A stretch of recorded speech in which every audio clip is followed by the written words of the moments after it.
why Presidio? Like, why does Presidio exist? I think it exists because we have a lot of energy. You know, you walk around the hallways here, you see everybody working in a way that is pushing forward towards what we all know that we're working towards. And momentum is a huge thing in business and life. How do you get it? Where does it come from? How do you generate momentum? What do you do once you have momentum? How do you take advantage of it? How do you capitalize on it? And you know, what we've done here is created incredible amounts of momentum from nothing.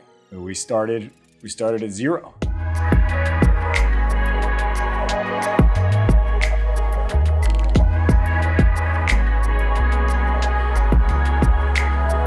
Hi, my name's Hannah. I'm just doing my daily job of grabbing our tons of mail. We get literally boat tons of mail, and it's so annoying. So now we're gonna go take it up to Ashley.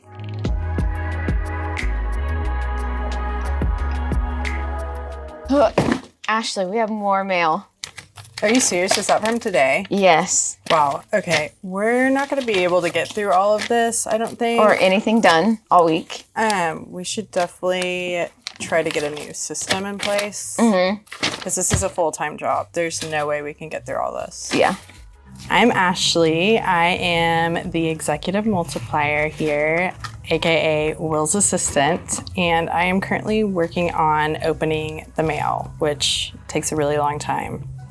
So basically, I am trying to find a company that will get our mail for us, open it, scan it, and sort it by department, so that way we won't have to go through all the hard copies every day. And if we need the hard copies, they will mail it back to us. But this way, it'll free up our time so that Hannah and I can do things for Will and Chris. Anyway, we are getting a mail solution. Perfect. Love the mail. So as soon as I get the How many pieces of mail do we get? Do we figure that out? I don't know. I think it is more than 50. For sure, like 100 to 200 pieces. We haven't even finished the 100 mail to 200 pieces a day. I think so. But we got a lot of return mail. Like, most of it is return mail. So that could be like there's like a 70,000 pieces of mail a year? Yeah. Okay. A lot. It's a lot. So I've been looking for different companies to scan hundreds of pieces of mail that we get. We did find someone that we're currently testing out, but this way it eliminates paper and we don't spend hours going through the mail every day ourselves. I mean, they've done a pretty good job, honestly, and they're really quick. So that's a plus. They're, faster than what Hannah and I could have done. It was a week and a half's worth of mail, and they got it out in like a day or 2 days. So that was really good. And they're really easy to get a hold of, which is awesome. So I think this is going to be a good thing. I really am excited about it because that will relieve like some of the mail pressure. Everybody will just get their mail. They won't be asking about it. It'll just be uploaded to our server. And that way it gives Hannah and I more time for Chris and Will. I'm Ginnie Vierra, and I'm the VP of Finance and Accounting. Is accounting the backbone of Presidio? Of course. But in all honesty, at other companies, sometimes the accounting group feels more like a cost center. At Presidio, I feel like we're looked at differently. We add a lot of value. A lot of data comes out of our group on a day-to-day, monthly, weekly basis. We're innovating every single day, trying to make our processes faster and more efficient. It used to take 40 to 60 hours probably to put together a financial statement package. We have like a 12 to 13 page monthly financial package that we issue each month. That now takes less than a day. I think it takes 2 to 4 hours at most to generate the package. Now it takes 10 to 20 minutes.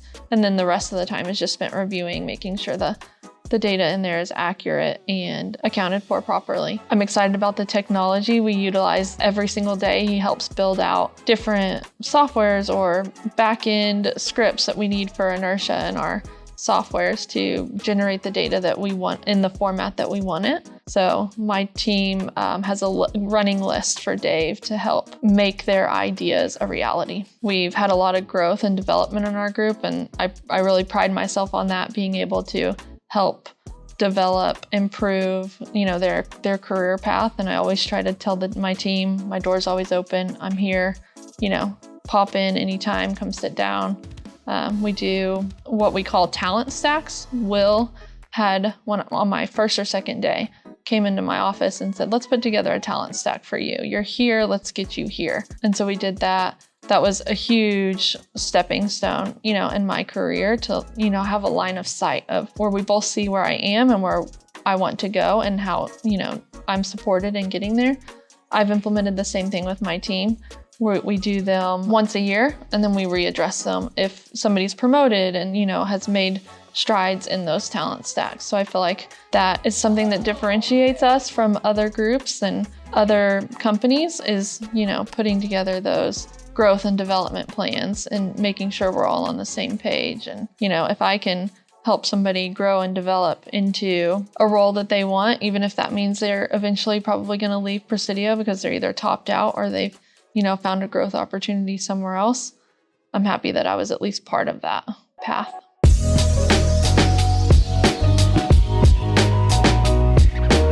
All right, here's my question on the mail. Can we just make an election on behalf of our royalty owners to not get checks and just get direct deposit? I think the answer to that question is like, how would we get the probably information need to do bank it? account information. Yeah. And they don't always. Have we tried? Like, how many checks are we mailing? Probably not hard enough.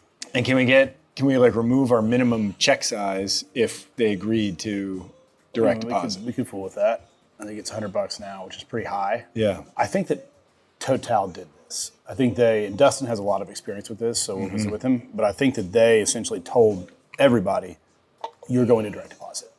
And because a lot of what we're getting is apparently like return mail. Yeah, you'll have to like come get your check if you don't go to direct deposit. Yeah, exactly. I know that he was really aggressive about it. And so let's get with him and figure out what he put in what letter they sent. I got one of those letters too from my just my residential lot. Apparently, a lot of people refuse to do direct deposit with us, and now we've got this like lockbox situation. But now the mail in the lockbox is getting mixed up with Presidio regular business mail.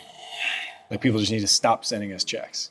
Like it has to be direct deposit. That'll probably be a little bit more intensive, labor intensive. Somebody needs to call them. Yeah, that's right. Harass them until they do it. Yeah, agreed. Like the idea that they just don't do direct deposit is ridiculous. Yep. All right. Good deal.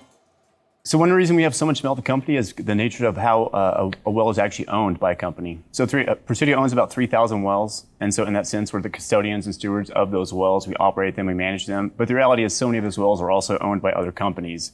So a working interest is the ownership you have in a well, essentially how you participate. You have to pay to own a well, you have to pay to operate a well.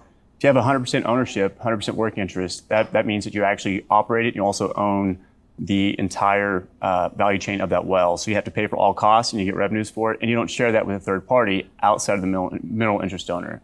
What happens oftentimes is actually those wells are split from ownership. So we might operate a well for 50% working interest, which means we have to pay 50% of the cost. We manage it, but then we build partners to recoup the other half of it. What happens also is all these wells, the contractual right to the minerals has been sort of split, over generations. So even though we own 3,000 wells, I think that probably equates to about 40,000 different mineral interest owners, which means every month we have to correspond with 40,000 different people to pay them their revenue. On the working interest side, it's about 2,000, I think, probably 2,000 or 3,000 different working interest partners we have. So in all 3,000 wells we actually have that split ownership. So we have to bill about 2,000 to 3,000 people every month to recoup those expenses. So all the activity we do in the field actually accumulates so that every action we do in the field, every chemical we buy, every barrel we dispose of, there's costs that are generated and those costs get shared with the working interest partners. So we have to, even if it's a $50 bill, we have to give our partners, they have to pay their share, pay us our $25 for that service, and it goes down the line. For every service gets split up and jibbed to our partners. And then every barrel and MCF of gas that we produce, we actually take the revenue, then we have to share the proceeds with the owners, the mineral interest owners. So when we acquire a well, we don't really have any prior insight or prior knowledge to who actually has the minerals on those wells. Quite often it's going to be the landowner. Oftentimes it's split up where land and minerals are actually owned by different entities. But typically what happens is there's going to be some legacy ownership of those minerals. Maybe it's been in the family for 50 years. Maybe in that 50 years, those minerals have actually been split up to different owners, maybe different cousins and brothers and so on and so forth, so that one well or maybe one person owned 20% of the minerals. Now over the course of generations, that's been split up. So every person who had those minerals to begin with, now they have to be paid too. So that's how it ends up being. We own 3,000 wells, operate 3,000 wells, end up paying revenue to 40,000 different people. So all these correspondences we have, it's actually a partnership we have to have with our working interest owners, our mineral owners, and it's a relationship we have to have maintained through correspondences, through actually sending checks. There's oftentimes letters and inquiries and arguments and errors that occur. So and our team has to field questions from 2,000 working interest owners and 40,000 mineral interest owners. Keeps us busy, keeps the correspondence, and that's one reason we have such a big stack of mail. It actually becomes kind of an issue. We have different systems and processes in place to try to manage it, but it stacks up on us because it's the volume is so high.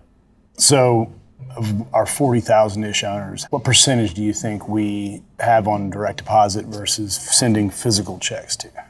We're probably at 50-50. We're probably somewhere there where it's, it's something we try to push every day is to get some more on ACH, but yeah, it's a 50-50. So even with, I recognize minimum suspense handles a lot of this, but I wonder how many checks we send every month via oil days. Yeah, right. Yeah, I'd work with Madison to find out, but it's been something that kind of comes back and bites us, obviously. Several thousand. Oh, several thousand, yeah. Yeah. Oh, yeah. I think one thing that we ought to maybe amend our OKRs or initiative for is doing our best to encourage, either with carrot or stick, everybody to accept direct deposit. So we can, reduce bounce checks, et cetera. Oh, right? yeah. Or checks that are returned. Yeah, I think if we move away from offering ACH and encouraging ACH with a pretty direct letter that says, hey, we need this information, we want to pay you this way, or this is the alternative, whatever that is, we just get so many more people. Okay. And it just reduce paper in the office. Tremendously. Let's draft it up for maybe March or April check run. Yep. And we'll stuff a. Yeah. We can get Oildex to send it or whatever. Just stuff a letter saying this will be, your last check will be X date, and then it'll be available via pickup at X location. But what we really want you to do is send us your information here, or log into the website. We need a portal for them to send information. Yeah, and we could. It's easy to do that through EnergyLink. Get that with their check themselves, and granted, and the good part is we know that subclass of people. Yeah. We know exactly who to hit first. Okay, let's amend our OKRs for this one. Okay. Yep, we can update. That's an easy update to do for a key result. Okay. Yep. All right. Cool. Yeah, well. We do receive mail here. That's been a constant issue. I feel like lately at Presidio, we're growing so quickly. We have, with 40,000 owners, you get a lot of mail. We didn't have the best processes in place. Actually, somebody from my team, Shelby, decided to, once we realized we were losing mail or not receiving mail timely, she put in a plan. She's also the one that puts the calendar up every month. She implemented a plan. Every group in the Fort Worth office, every department has a day that they're assigned to go pick up the mail, distribute it out so that it's not just sitting or getting lost in the mailroom downstairs. So that unfortunately was an issue, but has now been resolved.